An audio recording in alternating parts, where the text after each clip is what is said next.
Meanwhile, as we're talking about everything that's happening and the potential for a hostage negotiation deal, we know that the United States has played a pretty big hand in any potential deal that might be on the table. As the war in Gaza continues, these regional ramifications are certainly felt not only in the Middle East, but in the United States, with these wartime decisions being made during an election year. So how exactly do U.S. politics play into what's happening on the ground? Well, to break it down, I'm joined by David Christopher Kaufman, an adjunct fellow from Tel Aviv Institute, joining us from New York. David, thanks so much for being with us. Let's talk about first the potential of a hostage deal, with the United States playing a pretty heavy hand with an incentive for a prolonged ceasefire, maybe. What are we hearing coming out of the United States, and how does it impact President Joe Biden? Shabbat shalom and good evening. Biden finds himself really in a pickle right now. Everywhere he turns, he's under attack, and the cause is Israel, is Hamas, is the hostages. He needs to show that he has remained strong, that he remains in control of this narrative, that he's focused on a retaliatory action against Iran, that he's focused on ending or at least reducing the conflict in Gaza, but also that he's focused on Israel and the very real needs of Israel and the need to return the hostages. So without doubt, the White House and the administration is clearly playing a big role, a vocal role in trying to push ahead any sort of hostage deal. But I think as much as the White House and Washington is very clearly concerned about the fate of these hostages, very clearly concerned about the fate of Israel, they're more concerned about the fate of themselves. They're more concerned about Biden remaining in power. And I believe that Biden wants some sort of momentum. He wants some sort of deal in order to show that, because any deal, of course, will come with some sort of pause in the fighting, will come with some sort of pause, some sort of relief for the Gazans. So he needs this deal to move forward as much in order to rescue these hostages and bring them home to their families, as well as to show his progressive base that he is pushing towards a de-escalation of the conflict in Gaza and an increase in support and aid for the Palestinians, and that these are not necessarily mutually exclusive targets and mutually exclusive outcomes. What about, you're talking about going for some of his progressive voters who might want to see a ceasefire, but what about some of the Jewish Democrats that are supporting President Joe Biden? But when it comes to what's happening in Israel, how does it maybe alienate some of the Jewish voters in the United States?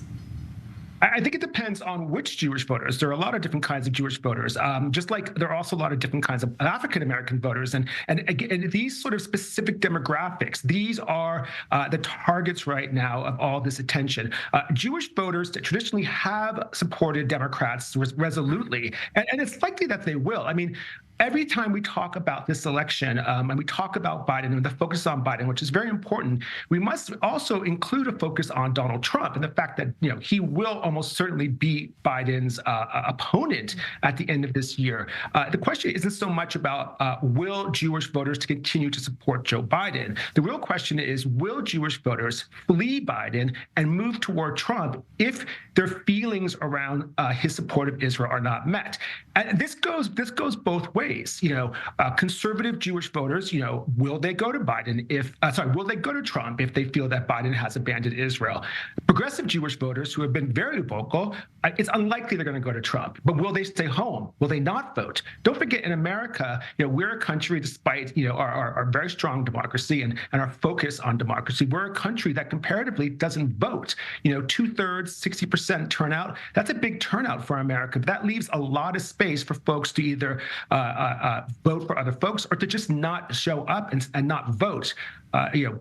2016, Trump got into office, during one of the lowest turnouts ever, and he won that office by very small margins in very specific states, and that could happen easily again. So as much as we're concerned about Jewish voters either remaining with Biden or opposed to shifting towards Trump, we really want to make sure that Jewish voters vote. And it's not just the problem with Israel or Biden's decision-making with Israel that's on the table right now. It's also his response to Iran. Exactly what type of a response and when that response might come that could impact how voters are viewing President Biden.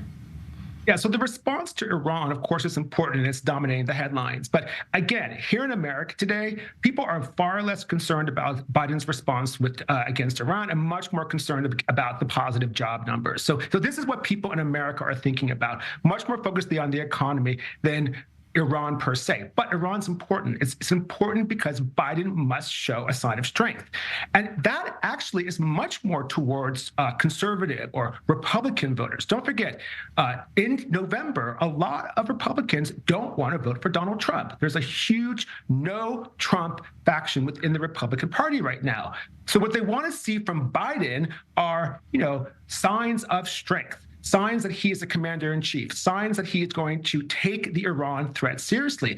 And, Biden's already had some problems with Iran. In the period right before October 7th, he was the one who was the architect of releasing those billions of dollars in Iranian funds back to Tehran in exchange for 6 hostages. I believe that deal was frozen in the wake of October 7th. But Biden already has, some baggage out there when it comes to Iran. So those on the right who don't want Trump, who are considering Biden but need him to be a strong leader, this is the moment that he needs to appeal to them, as much as he needs to make sure that his progressive base doesn't feel like he's overstepping. So everywhere he looks, it's a minefield for Biden right now.